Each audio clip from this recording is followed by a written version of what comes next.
Donc, séquence de l'aumônière par Lise Provost. Deuxième action. Bonjour, je suis bien chez l'aumônière. Oui, entrez, entrez. Asseyez-vous, je vous attendais. Oh, merci madame.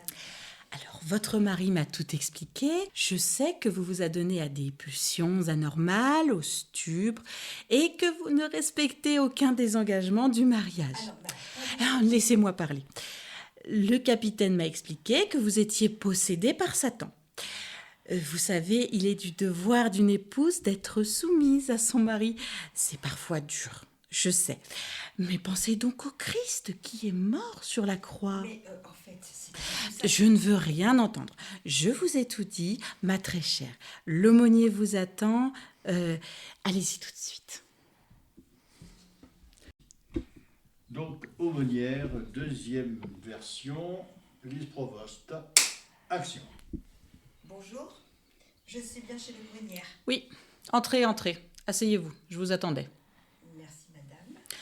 Votre mari m'a tout expliqué. Je sais que vous vous adonnez à des pulsions anormales, au stupre, et que vous ne respectez aucun des engagements du mariage. Laissez-moi parler.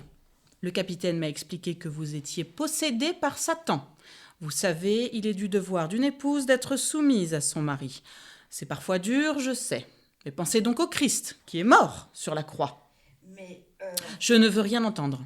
Je vous ai tout dit. Ma très chère, l'aumônier du régiment vous attend. Allez-y tout de suite. Donc, scène de l'avocate numéro 1, deuxième prise avec Lise Provost. Action. Ah, un appel de Nouméa. Allô ? Bonjour monsieur, je vous appelle de Nouméa. Je suis l'avocate de votre fille. Bonjour maître, je suis heureux de vous entendre.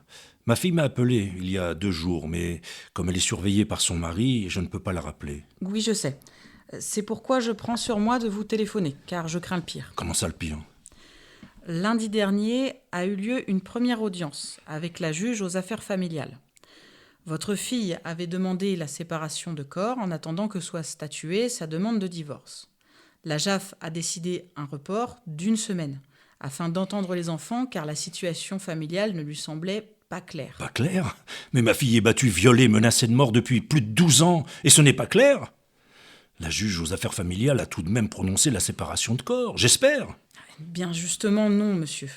Et au décours de l'audience, elle a reçu de la part de votre fille une lettre de dédit par rapport à tout ce qu'elle lui avait déclaré avoir subi de la part de son mari.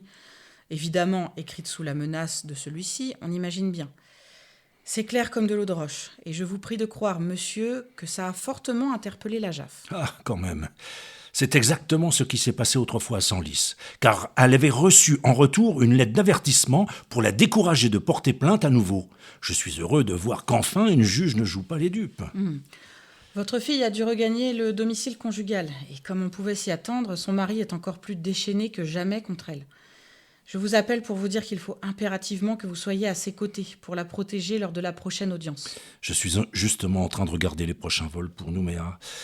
Elle est prévue quand, cette prochaine audience ?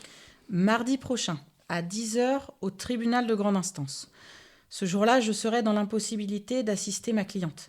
Et je ne veux pas demander un report qui laisserait votre fille et ses enfants plus longtemps en danger. Merci, maître. Je saute dans le premier avion. Je vois qu'il y en a un qui me fait arriver à Nouméa la veille, en fin de journée. Il faut tenir compte des 12 heures d'escale au Japon. Monsieur, je sais que c'est un long voyage. Mais je suis vraiment soulagée que vous veniez et je préviens votre fille. Elle tentera de vous joindre dès que cela lui sera possible. Très bien, maître.